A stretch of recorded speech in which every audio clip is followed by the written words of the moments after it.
Your elections are crooked, and you're crooked, and Meet the Press is crooked.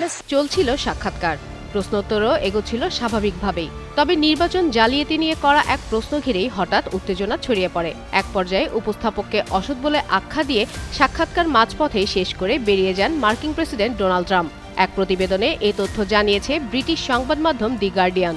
শুক্রবার উইসকনসিনে ধারণ করা এবং রোববার প্রচারিত এনবিসি নিউজের জনপ্রিয় অনুষ্ঠান মিট দ্য প্রেসে ট্রাম্পকে ক্যালিফোর্নিয়ার নির্বাচনী প্রক্রিয়া নিয়ে প্রশ্ন করা হয়।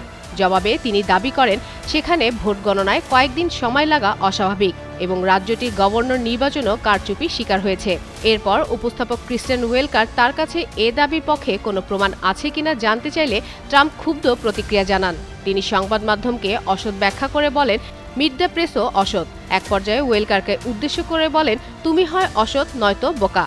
ওয়েলকার আরও প্রশ্ন করার চেষ্টা করলে ট্রাম্প আবারও বিভিন্ন নির্বাচনে কারচুপির অভিযোগ তোলেন। পাশাপাশি 2020 সালে প্রেসিডেন্ট নির্বাচন নিয়ে তার পুরনো দাবিও পুনরাবৃত্তি করেন, যদিও আদালত ও একাধিক তদন্তে সেই অভিযোগের পক্ষে কোনো প্রমাণ পাওয়া যায়নি। প্রশ্নোত্তর চলতে থাকলেও এক পর্যায়ে ট্রাম্প সাক্ষাৎকার শেষ করার ঘোষণা দেন। পরে মাইক্রোফোন খুলে ধন্যবাদ জানিয়ে অনুষ্ঠান ছেড়ে চলে যান। সাক্ষাৎকারের শুরুতেও 2021 সালের 6 জানুয়ারি ক্যাপিটল হামলা ও এ সংক্রান্ত একটি তহবিল নিয়ে ট্রাম্প ও উপস্থাপকের মধ্যে তর্ক বিতর্ক হয়েছিল।